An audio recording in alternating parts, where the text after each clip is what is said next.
hand. Just because my Live now. Okay, ready? Okay, I call to order the Monday, January 8th, 2024 special meeting. Roll call, please. For the record, this meeting started after the organizational meeting, so call order is at 6:52 p.m. Lizinski, Here. Kernot, Here. Fanukin, here. Kraft, Here. Lamb. Here. Is there a motion to approve the agenda? So moved. Second. Discussion? None. Okay, roll call, please. Kraft, Yes. Fanukin, Yes. Lamb, Yes. Lizinski, Yes. Kernot. Yes. Motion carries.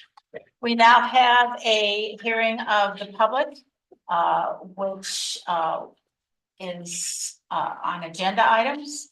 And I will read the statement for the hearing of the public. Our Board of Education meetings are public meetings. This means it is a meeting to publicly conduct our business in front of the public.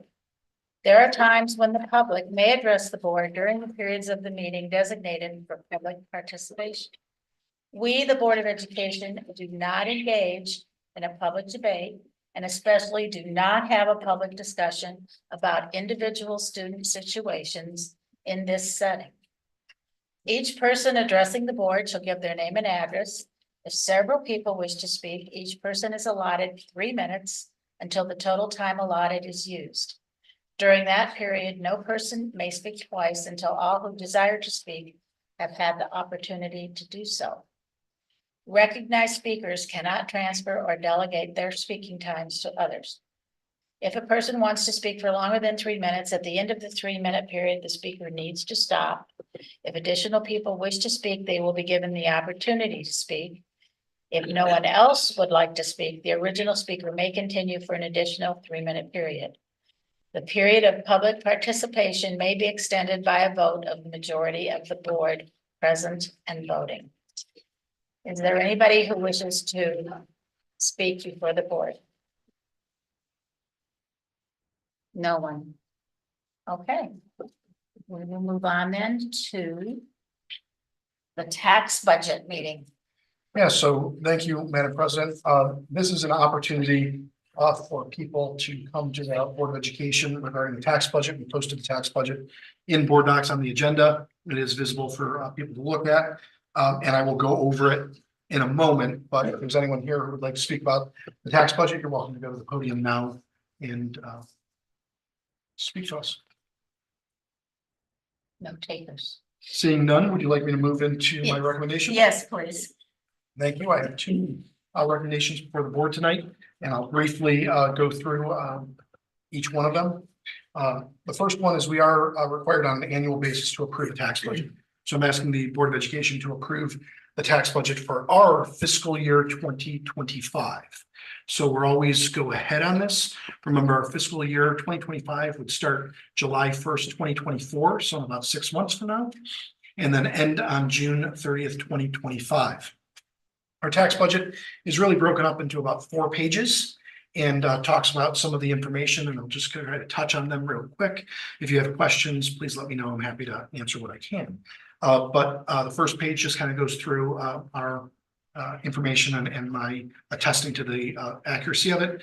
The second page, we do go on and talk about all of our ballot issues that we have currently out there. We are very, very, very fortunate. I can't stress that enough, how blessed we are here in Westlake, that all of our ballot issues for operating are continuing operating levies. So you'll see ones on there that have very old dates on them, going back into the 70s when they consolidated the tax issues, and you'll see most current on there for a operating issue would be 2006. We also list on there our PI levy that was passed in 16, and then our multiple bond issues that we've had passed at different times over the past 15 years or so. Those rates are the full voted millage. That's not the effective rate. Okay, we're sitting around 30 mils effective for all of our issues, including our bond and PI issues on there. but it's right around that 30 mils effective. I think we're slightly under that now, but that shows the voted millage because that's what we're required to show. As you go into, I believe the next page goes in and shows some of our different accounts, our general fund. We put what we expect to have carryover as of July 1st of 2024, and then what we feel we're going to end the year with. So we'll show revenues, expected expenditures, things of that nature. It breaks it down into some other ones as well, not necessarily fund by fund, because the funds are categorized by the county. So they're put into each of the categories that are listed there. And then the last page shows all of our outstanding debt. So you'll see we have a number of different outstanding issues that we do collect tax revenues for to pay our debt. And all those issues are listed on there that we have a voted debt for.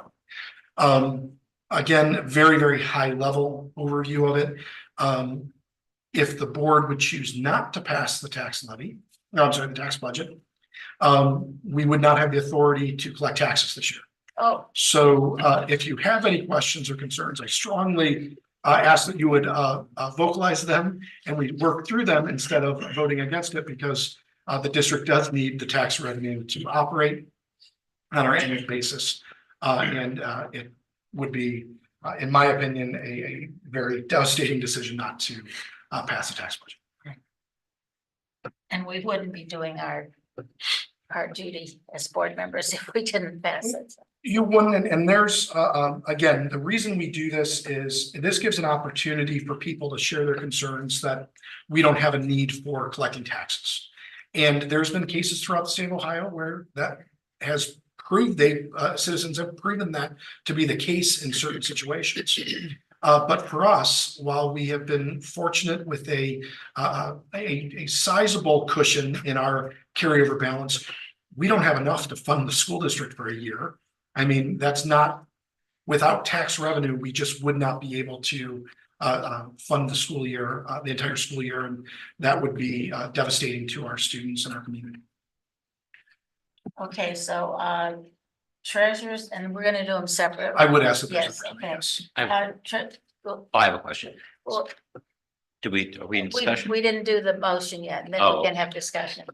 Okay, is there a motion to approve treasurer's recommendation 2A? So moved. Second, Now we can have discussion and questions. thanks, Mr. Hopkins.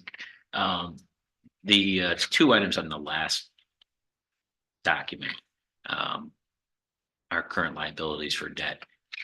It looks like two of those debts are going to be rolling off within the next, say, 2 years. Let me bring that up Sure. specifically, just so I make sure I'm looking at the exact same thing you are. Thank you. So without it, Paul brings it up here, I will. 45 and the first two.